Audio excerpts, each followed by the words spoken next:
Welcome back to Summer Reading, everybody. I'm Miss Taylor, and I'm your children's librarian here at the Giddings Public Library. For Summer Reading this year, we are reading through this book together here on YouTube and Facebook. This is The Swiss Family Robinson by Johann Weiss. When we left the Robinsons, they were abandoned by their captain and crew on a shipwreck, stuck on a rock with the water rapidly rising. And we'll see today if they make their escape in Chapter 2. Are you ready for a story? I quickly roused the boys. We all assembled on deck, and then, for the first time, they saw that we were alone on the ship. "Oh, Papa, where are the sailors and the other passengers, and how are we to get to the land? Are they gone? Why did they not take us?" exclaimed they. "My children," I said, "though we seem deserted, we must not despair. Let us bestir ourselves and each cheerfully do his best." "The sea is quite calm enough for us to reach land by swimming," said Fritz. "Swimming is right for you," answered my second son Ernst, "but not for those of us who can't swim."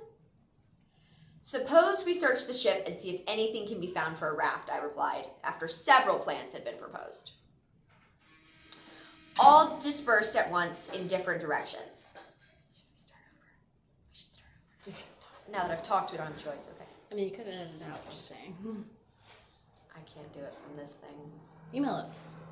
Yeah? It would save you a lot, honestly. Okay. If you just film and edit out things you don't want. Okay.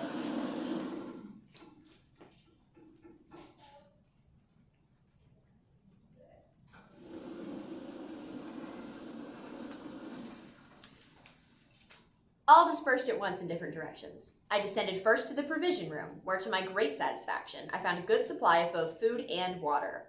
My wife and our youngest boy went to visit the animals. Fritz ran to the armory, whilst Ernst sought for the ship carpenter's tools.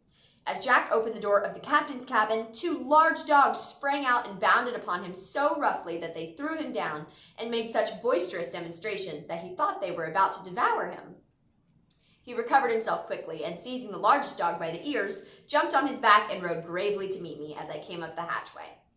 One by one, the various explorers returned with their prizes, each bringing what he considered most useful in our position. Fritz brought with him 2 guns, some powder, shot, and bullets.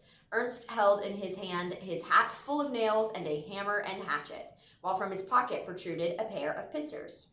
Whilst little Frank, the youngest, carried a packet of fishing hooks and lines, with which he seemed much pleased. "As to myself," said my dear wife, "I am the bearer of good news. There are still alive on the ship a cow, a donkey, 2 goats, 6 sheep, a ram, and a sow." "Well done," I said, "but I'm afraid you brought 2 tremendous eaters, Jack, instead of useful things." "Not at all, Papa," exclaimed Jack. "When we get to land, the dogs will help us hunt." "No doubt," I replied, "but how are we to get there?" "That's easy enough," said Jack. "Can we not sail in tubs like we used to do on the pond at home?" "A capital idea," I exclaimed. "Come and let us begin at once, and see what can be found in the hold." We soon found 4 large empty casks, exactly suited to my purpose, and I at once set to work to saw them apart through the middle.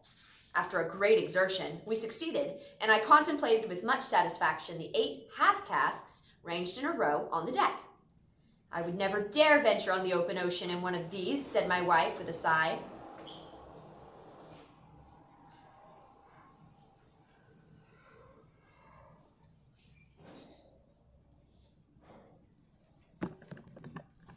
"I would never dare venture on the open ocean in one of these," said my wife with a sigh. "Do not alarm yourself so soon, my dear," I replied. "My contrivance is not yet finished, and you will find that these tubs are much to be preferred to a shattered wreck on the rocks." After another search, I got a long, flexible plank, and upon this nailed my 8 tubs. 2 other planks were nailed firmly to each side of the tub and brought together at the ends, making a stem and a stern. I thus made a narrow boat, divided into 8 compartments, all strong and well fitted, but to my dismay, it was so heavy that we were not able to move it an inch. Run and bring me one of the capstan bars," I cried. "I must use it as a lever." Fritz went to find one, and while I set to work to saw up a spar into short rollers, which Fritz placed underneath as I lifted the lower part of my boat with the iron bar.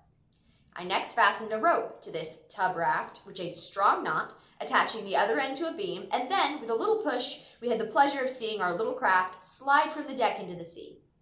She descended with such velocity that I had not taken the precaution to securely fasten the rope. She would have been carried far out of our reach. Unfortunately, the boat leaned so much to one side that it would have been dangerous to embark in her. I saw at once what was wanted, and quickly gathering up all the heavy things around me, I threw them as ballast into the tubs, and the boat gradually righted itself. But something more was required to make her perfectly safe, and I determined to fix 2 outriggers similar to those employed by various savage tribes. I securely fastened 2 topsail yards, one over the stem, the other across the stern, in such a manner that they would not be in the way when we pushed off our boat from the wreck, and fixed the end of each yard into the bunghole of an empty brandy cask.